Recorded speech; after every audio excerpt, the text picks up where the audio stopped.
দূরে কাছে যে যেখান থেকে দেখছেন আমাদেরকে সবাইকে এমডিবিএইচডির পক্ষ থেকে অনেক অনেক ধন্যবাদ ও শুভেচ্ছা। বন্ধুরা কেমন আছেন সবাই? আসুন আমরা আজকে পিরিজপুর গভর্নমেন্ট স্কুলের মাঠে আসছি। এখানে জানেন যে পিরিজপুর জেলার যুবলীগের ত্রিবার্ষিক সম্মেলন, এই সম্মেলনকে ঘিরে ব্যাপক আয়োজন করা হয়েছে এবং আমরা সকাল থেকে দেখতে পাচ্ছি যে এখানে নেতাকর্মীরা সবসময় এসে দেখভাল করছেন। তো আসুন আমার সঙ্গে একটু যে এখানে যারা প্রাক্তন যে নেতাকর্মীরা রয়েছেন তাদের সাথে একটু কথা বলার চেষ্টা করব যে আসলে এই সম্মেলনকে ঘিরে আসলে কি আয়োজন রেখেছেন এবং কতটা মানুষের সমাগম হতে পারে এই ময়দানে। তো আসুন আমার সাথে তাদের সাথে একটু কথা বলি এবং জানার চেষ্টা করি যে এই সম্মেলনকে ঘিরে কি কি আয়োজন তারা রাখছেন। তো এই মুহূর্তে আমরা একটু কথা বলার চেষ্টা করব আমাদের যুবলীগের যিনি সভাপতি রয়েছেন, আমাদের শ্রদ্ধেয় বড় ভাই রয়েছেন, আমরা তার সাথে একটু কথা বলার চেষ্টা করব যে আসলে এত বড় ব্যাপক একটা প্রোগ্রাম, এই প্রোগ্রামকে ঘিরে আসলে কি কি ব্যবস্থা করেছেন এবং এই প্রোগ্রামকে ঘিরে কত লোকের সমাগম হতে পারে এই মাঠে আমরা একটু কথা বলার চেষ্টা করব। আসসালামু আলাইকুম ভাই, কেমন আছেন? ভাই আমরা তো এক সপ্তাহ ব্যাপী দেখতে পাচ্ছি যে আসলে আপনারা অনেক ব্যস্তর ভিতরে কাটাচ্ছেন। আসলে এই সম্মেলনকে ঘিরে আসলে আপনারা কীরকম পরিস্থিতি নিচ্ছেন এবং এই মাঠে কত লোকের আয়োজন হতে পারে? ধন্যবাদ আপনাকে। আপনারা নিশ্চয়ই অবগত 18ই মে রোজ শনিবার পিরোজপুর জেলা যুবলীগের সম্মেলন হতে যাচ্ছে। যুবলীগের প্রতিষ্ঠার পর থেকে এ পর্যন্ত আর পিরোজপুরে কোনো দিন সম্মেলন হয় নাই, এটাই প্রথম। এবং যুবলীগের প্রতিষ্ঠাকালীন চেয়ারম্যান জনাব শেখ ফজলুল হক মনির সুযোগ্য পুত্র শেখ ফজলে শামস পরশ ভাই এই সম্মেলনের উদ্বোধন করবেন। প্রধান বক্তা হিসেবে থাকবেন বাংলাদেশ আওয়ামী যুবলীগের সংগ্রামী সাধারণ সম্পাদক, তৃণমূল থেকে উঠে আসা নেতৃত্ব জনাব মাইনুল হোসেন খান নিখিল এমপি। পিরোজপুর জেলা যুবলীগের এই সম্মেলনকে ঘিরে যুব সমাজ আজকে আনন্দিত, উদ্বেলিত যে কখন এই সম্মেলনের উদ্বোধন হবে। সাত রব দেখছেন আপনারা যে সার্কিট হাউস থেকে শুরু করে এই সরকারি স্কুল ময়দান মানুষের বিলবোর্ড, ব্যানার, ফেস্টুনে সুসজ্জিত করেছে। ইনশাল্লাহ আমাদের এই উপস্থিতি থাকবে ব্যাপক, অর্থাৎ আপনারা ধরে নিতে পারেন 50,000 নেতাকর্মী এই মাঠে উপস্থিত থাকবেন।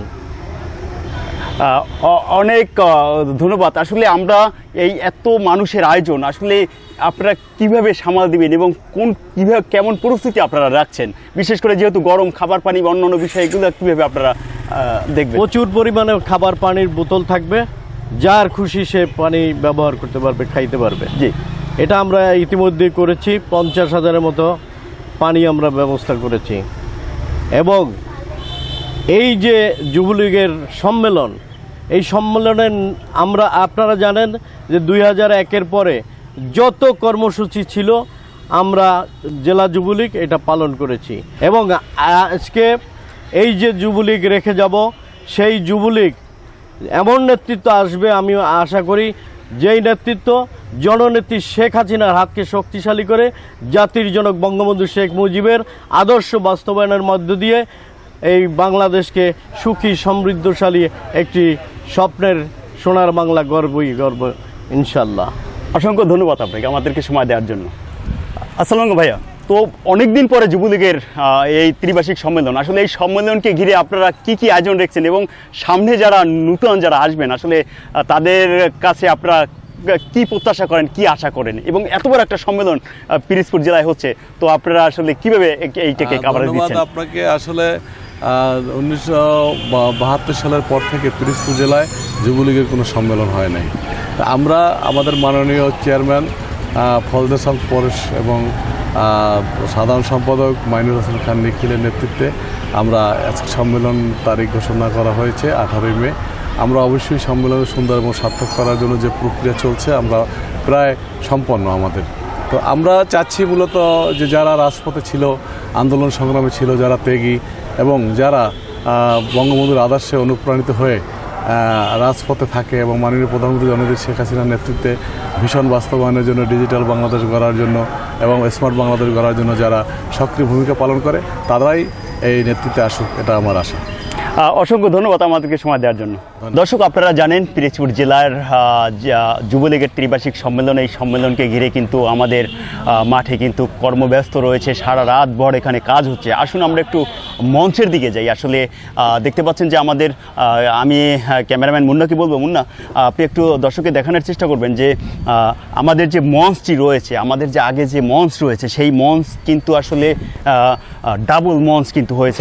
আপনি একটু মঞ্চটা একটু দেখানোর চেষ্টা করেন যে এখানে কিন্তু অস্থায়ী, এর পাশে কিন্তু অনেক বড় মঞ্চ তৈরি করা হচ্ছে, যে যেহেতু যুবলীগের জেলাব্যাপী সম্মেলনকে ঘিরে কিন্তু অনেক মানুষের এখানে কিন্তু মানে 18 তারিখে সমাগম হবে। তো সেই জিনিসটা মাথায় রেখে কিন্তু স্টেজও কিন্তু বড় করা হয়েছে।